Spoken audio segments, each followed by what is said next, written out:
இப்போது rule 7B இது வந்து என்னென்னா income from growing and manufacturing of coffee. ஓகேவா? இப்போது இதுக்கு முன்னாடி பார்த்தது ஃபுல்லாக ரப்பர்ஸ், அதுக்கப்புறம் எனி ப்ராடக்ட்டு. இப்போ வந்து காஃபி. இப்போ காஃபி வந்து நம்மளே க்ரோ பண்ணிவிட்டு, அதாவது நம்மளே வந்து அக்ரிகல்ச்சர் ஃபீல்டில் இது பண்ணிவிட்டு அது கொண்டு போய் நான் வந்து மேனுஃபேக்சர் பண்ணி நான் காஃபியாக வந்து சேல் பண்ணேன்னா அது வந்து எப்படி வந்து டேக்ஸ் ஆகும். பட் இது வந்து 2 டைப்ஸு. ஓகேவா? நான் காஃபியை வந்து ஜஸ்ட்டு நான் வந்து க்ரோ பண்ணிட்டு க்யூர் பண்ணுறேன்.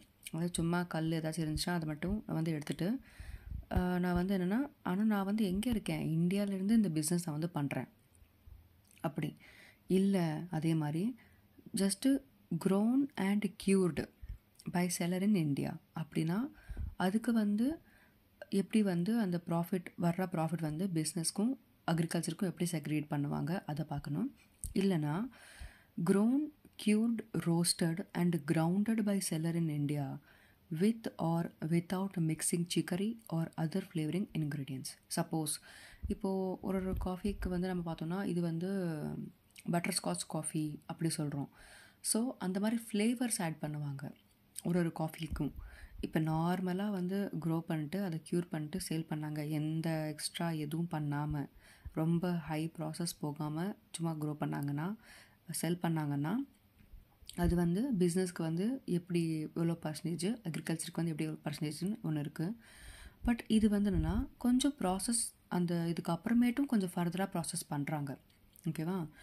ஸோ தட் அந்த காஃபி வந்து கொஞ்சம் டிஃப்ரெண்ட்டாக வந்து டேஸ்ட் வந்து வரும் அப்படிங்கிறதுக்காக அதுதான் வந்து என்ன பண்ணுறாங்க, திரும்ப என்ன பண்ணுறாங்க, சப்போஸ் இன்னும் கொஞ்சம் ஆட் பண்ணணும் அப்படின்னா ஃப்ளேவர்ஸ் ஒரு ஃப்ளேவர் இருக்கும், அந்தந்த ஃப்ளேவருக்கு ஏற்ற மாதிரி அதை வந்து ஆட் பண்ணிவிட்டு இது பண்ணாங்கன்னா அதுக்கு வந்து எப்படி வந்து ப்ராஃபிட் வந்துச்சுன்னா பிஸ்னஸ்க்கு வந்து எவ்வளோ பர்சன்டேஜ், அக்ரிகல்ச்சருக்கு வந்து எவ்வளோ பர்சன்டேஜ் அப்படின்னு வந்து இருக்குது.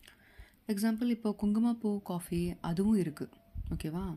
ஸோ அந்த மாதிரி டிஃப்ரெண்ட்டாக வந்து எப்படி வந்து இது பண்ணணும் அப்படிங்கிறத ஸோ அது வந்து எப்படி அதுக்காக வந்து இங்கே பார்க்குறோம். ஓகேவா? இப்போது நான் வந்து காஃபி வந்து ஜஸ்ட்டு நான் வந்து வளர்த்துட்டு அதை வந்து ஜஸ்ட்டு க்யூர் மட்டும் பண்ணிட்டு அப்படியே நான் வந்து சேல் பண்ணுறேன். ஃபர்தராக எந்த ப்ராசஸும் நான் வந்து அடுத்து நெக்ஸ்ட் ஸ்டெப் எடுக்காமல் அப்படியே சேல் பண்ணுறேன்.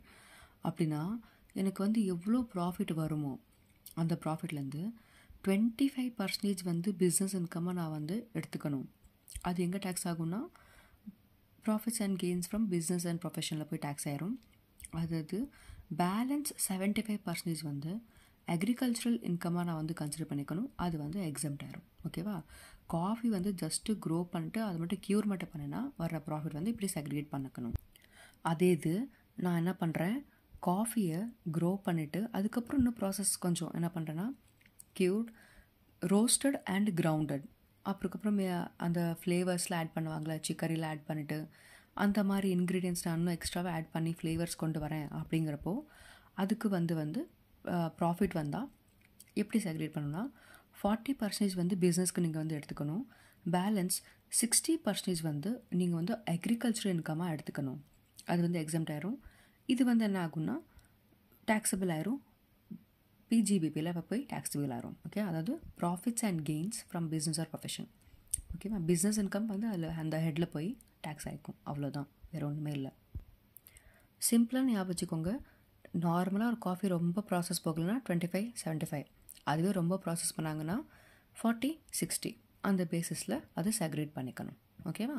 ஓகே, இப்போது இதுக்கு ஒரு எக்ஸாம்பிள் பார்க்கலாம். ஓகேவா?